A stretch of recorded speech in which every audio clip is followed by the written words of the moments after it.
We don't need you. I'm going to live with my lover, so get out of here. To me, his wife, feeding milk to our 1-month-old daughter, my husband coldly declared. He changed completely as soon as my father passed away. What do you mean? We have a baby. I don't need that monkey. With a cold gaze towards me, my husband forcibly threw me and the baby out into the pouring rain. With no one else to rely on, I found myself trembling in the park, holding the baby. But it was my despised mother-in-law who came to my rescue in such a dire situation. Come on, let's fight back. My name is Anna, 32 years old.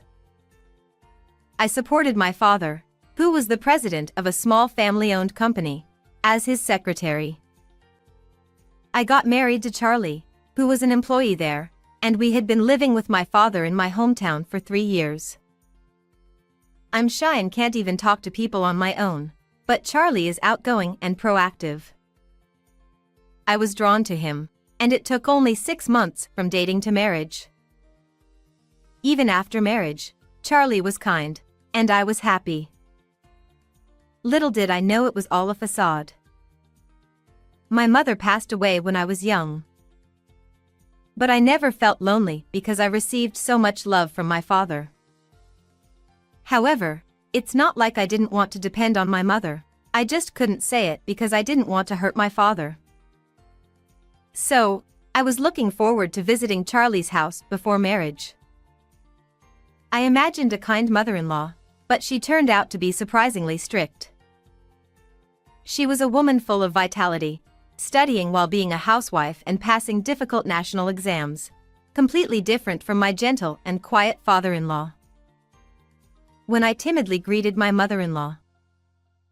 Speak louder and clearly. I can't hear you. When I was considering quitting my job to focus on housework. You can't quit. You learned management from your father, so it would be a waste. You can balance work and housework. Although it was Charlie to take over the company, my mother-in-law insisted that I shouldn't quit my job. Moreover, even when I helped with housework at my in-laws' house, harsh words were thrown at me. You're too passive. Being obedient is different from having your own opinion. Speak up for yourself. Every time I met my mother-in-law like this, I was scolded, and I became depressed, but Charlie comforted me. Sorry. My mom has always been nagging. I've been scolded a lot too. I have nothing but bad memories. We decided as a couple to keep our distance from my mother-in-law, and we didn't meet her after that. I thought I was fine as long as I had my kind father. However, about a year after we started living together, my father began to show signs of fatigue and started spending more time in his room. One day, when I returned from shopping, I heard my husband laughing in the living room while on the phone. Really? My dream will come true soon. Just wait for it. Not knowing what he was talking about, I approached my husband from behind and asked, "Who are you talking to? What dream are you talking about?" Then my husband, who noticed me, became startled and raised his voice in a way I had never seen before. Don't eavesdrop on people's phone calls. I hate your lowly behavior. I didn't mean to. I'm sorry. After that, my husband started giving me cold looks when my father wasn't around. Moreover, his language became rough, and he started throwing things whenever he was even slightly displeased. I was puzzled by how different he was from before, and the thought of divorce crossed my mind, but I was pregnant with his baby. Hoping that he would be happy when he found out about the pregnancy, I told him about the baby, but I received an unexpected reaction. Huh? But it's too late to have a baby now. What do you mean? Aren't you happy? I'm not good with kids. I never expected him to say that, and I was shocked. Still, I believed that he would fall in love with the baby's cuteness once she was born. 6 months later, our lovely daughter Olivia was born. When my husband saw Olivia for the first time, his reaction was cold. She looks kinda ugly. But my father was overjoyed. Thank you for showing me such a cute grandchild. You're such a filial child. Even that strict mother-in-law of mine narrowed her eyes and smiled in delight. She's really cute. Innocent and pure. I could watch her forever. I felt so happy that I had given birth to Olivia. However, our happiness was shattered by a terrible event. When Olivia was about to turn 3 months old, my father suddenly passed away. I didn't know it, but my father had been given a year to live about a year ago. Actually, I was told about it because of the business handover. He asked me not to tell you because he didn't want you to be shocked, so he told me to keep it a secret. I see. He's always been an overprotective parent. That's why you turned into such a dependent daughter. Looking back now, my husband's words were cruel, but at that time, I didn't care about his insults towards my deceased father or me. I was filled with regret and shock for not noticing my father's deteriorating health. Instead of me, my husband took care of the funeral. I wonder if Charlie looks so lively because of something. Eventually, my husband began to ignore me and stopped talking to me after my father's funeral. I thought he must be busy because he took over my father's company, but I found out later that wasn't the case. Around the time of my father's memorial service, it was pouring rain due to the aftermath of a typhoon that day. As I was feeding milk to Olivia, a woman I didn't know had entered the house and was wandering around inside. She had heavy makeup on and was wearing a brand-name dress, swaying the hem as she walked confidently. The furniture looks old-fashioned, but it seems to have value as antiques. Plus, it's so spacious here. I like it. Feeling terrified of this woman who intruded into someone else's house and said such things, I cautiously asked her, "Who are you? Are you the wife by any chance? I thought you were the maid." "I'm Gigi." She rudely stared at me from head to toe and burst into laughter. "You've got yourself a plain-looking woman there. No wonder Charlie's had enough."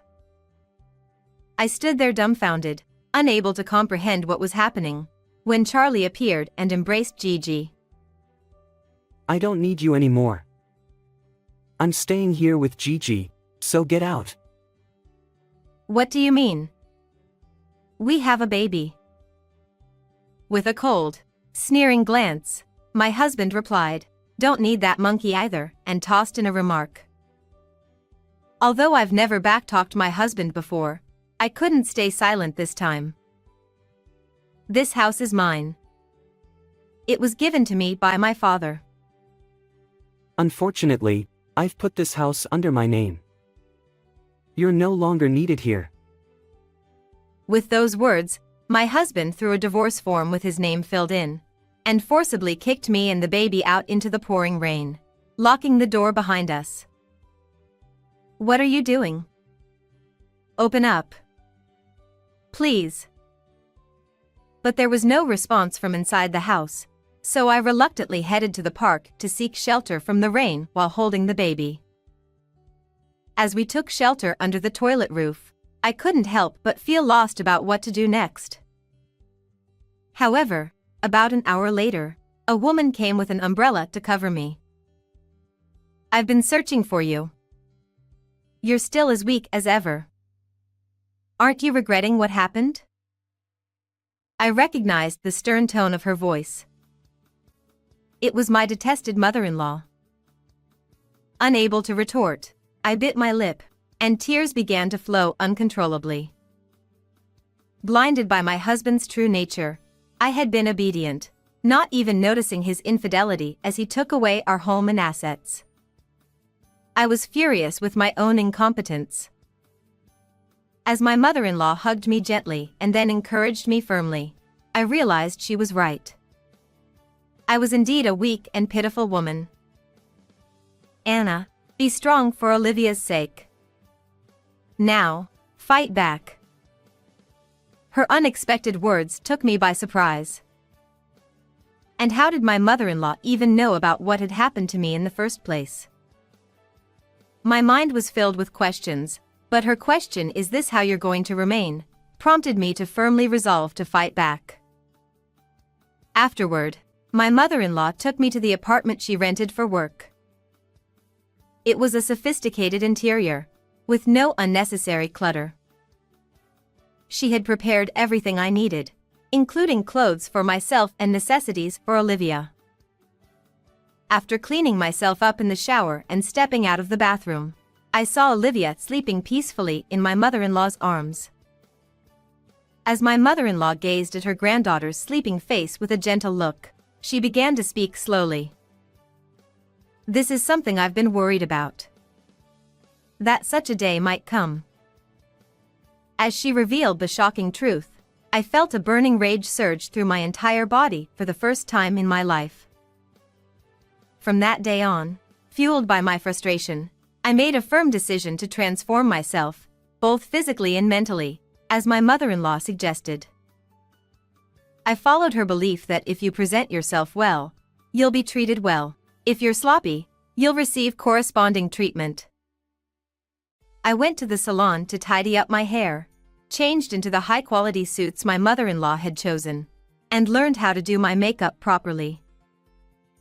During this time, Olivia was looked after by my father-in-law, giving me plenty of time to focus on myself. Indeed, just as I thought. "Anna, you shine when polished. Look at yourself. Is this really me?" The reflection in the mirror was completely different, but I couldn't help but admit that I looked stunning. With newfound confidence, I headed back to our former home with my mother-in-law. Upon seeing us, Gigi appeared nervous in the presence of the two elegantly dressed women. Who are you both?" I couldn't help but laugh at the formal tone of her voice. "Huh? Charlie's mother and you're Anna?" Once she realized who we were, she hurriedly went to fetch Charlie from the back room, and when he rushed in, he was taken aback by my transformation. "You've become so beautiful. You're unrecognizable. I've come to talk about something important with Charlie." Even my bold declaration took my husband by surprise. I had discarded my weakness.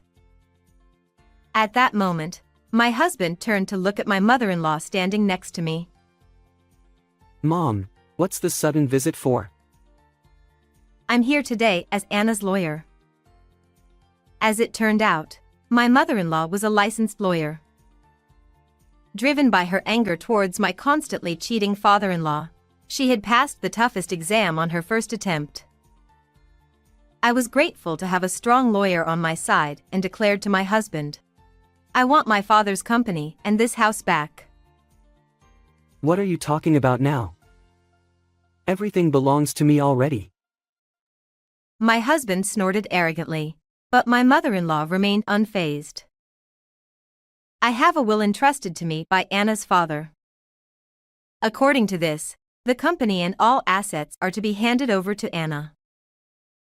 In fact, my father, sensing something suspicious about Charlie's behavior hinting at infidelity, had consulted my mother-in-law. Worried about Charlie, who resembled my father-in-law, notorious for his past infidelities, my mother-in-law had a strict upbringing for him. But people's nature doesn't change easily. When my father consulted my mother-in-law about Charlie, she had already gathered evidence of his infidelity through a detective agency. Gigi worked at the bar my husband frequented, and their relationship had started even before we got married. Charlie and Gigi had been scheming to take over my father's company and assets from the beginning. However, because my husband was not showing his true colors, my father had installed surveillance cameras and was sending the footage to my mother-in-law. Knowing that, my mother-in-law came looking for me after seeing me being kicked out of the house. I thanked my father, who had cared for me until his death. But this house is already in my name. It's too late to change it now. You can't change the ownership without my consent. Did you forge documents with my seal without my permission? I'll sue you for this. It was at this moment that Charlie finally realized he was cornered and began to beg for forgiveness. Hey, Mom, I'm your son. Are you really going to abandon me for some other woman's sake? Help me out here. You're not the son I raised. Besides, I consider Anna my daughter. She also gave birth to Olivia, who is precious to me. I'm sorry. Mom, you're a lawyer, so you can help me, right? You're apologizing to the wrong person. Besides, even if I help you now, it won't do you any good. You need to face the consequences of your actions yourself. My husband looked lost at my mother-in-law's stern words, then turned to me. Anna, I'm sorry. I took advantage of your kindness. I'll break up with Gigi and let's start over again. It's too late. You've abandoned not only me but also Olivia. I can't trust you anymore. Upon realizing that she was also being abandoned after hearing our conversation, Gigi became angry. Hey Charlie, are you trying to break up with me now? You told me to wait because you have a good cash cow, didn't you? And I even cooperated by pretending to be Anna for the paperwork. Shut up. You're blabbering about unnecessary things. At that moment, Gigi and Charlie began to argue. Continue this at the police station. Please. Spare me the police. I'll return the company and the house. As I watched my husband cling to my feet crying, I couldn't help but feel immature for not seeing through such a man's true nature. Without saying anything in response, I left with my mother-in-law. Afterward, I filed for divorce at the city hall. My husband and Gigi were arrested for forging documents in collusion. My mother-in-law paid the $20,000 in compensation for my husband's infidelity and $100,000 in child support for Olivia upfront. According to my mother-in-law, Charlie would definitely repay her. The $15,000 in compensation I demanded from Gigi was also paid by her family, and I heard that Gigi was cut off by her parents after learning the truth. I started living with Olivia in my parents' house, raising her peacefully. I became close with my mother-in-law, and I admire and emulate her way of life. As for the company, I entrusted it to the vice president whom my father trusted until I return, and I plan to work as the president with the vice president's support once Olivia turns 1. From now on, I'll live by the lesson of my mother-in-law's words: a mother is strong. How was this story? Please subscribe to the channel as well. Well then, see you in the next video.